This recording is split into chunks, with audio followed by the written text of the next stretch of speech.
Hi hello friends, welcome to Mouni cine updates.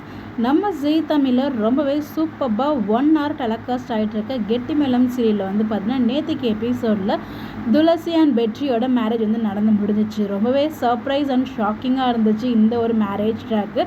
வெற்றிக்கு துளசி மேலே காதல் இருக்குது. அந்த காதலை துளசிக்கிட்ட சொல்ல தைரியம் இல்லாததுனால அந்த கோயில் ஃபங்க்ஷன் வந்து போயிட்டு இருந்துச்சு இல்லையா, அங்கே தூங்கிட்டு இருக்கும்போது யாருக்குமே தெரியாமல் வந்து பார்த்திங்கன்னா நம்ம வெற்றி துளசியோட கழுத்தில் தாலி கட்டிடுறாங்க.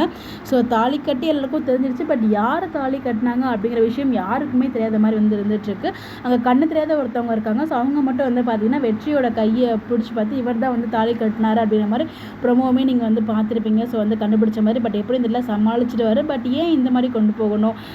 வெற்றி வந்து தைரியமாக சரி காதில் சொல்ல தைரியம் இல்லை, தாலியாவது கட்டினாரு. அட்லீஸ்ட் இவர் தான் தாலி கட்டினாரு அப்படிங்கிற மாதிரி காமிச்சிருக்கலாம்ல. பட் அவ வந்து காமிக்காமல் மறைச்சி வச்சு ட்விஸ்ட்டு கொண்டு போயிட்டுருக்காங்க. அதுதான் கொஞ்சம் வருத்தமாக இருக்குது. இது எப்போ போய் ரிவீல் பண்ணுவாங்க நமக்கு தெரியல. பட் எனிவேஸ் ஃபைனலாக துளசி அண்ட் வெற்றியோட திருமணமே நடந்து முடிஞ்சிருச்சு. பட் யாரும் எதிர்பார்க்காத விதமாக ஒரு சர்ப்ரைஸாக இந்த ஒரு மேரேஜ் வந்து நடந்து முடிஞ்சிருக்கு. இதை பற்றி நீங்கள் என்ன நினைக்கிறீங்க அப்படின்னு சொல்லி உங்களோட பாயிண்ட் ஆஃப் வியூவை மறக்காமல் கமெண்ட்டில் ஷேர் பண்ணுங்கள். இந்த மாதிரி அப்டேட் தெரிஞ்சுக்க நம்மளோட சேனலை ஃபாலோ பண்ணிக்கோங்க. Bye bye.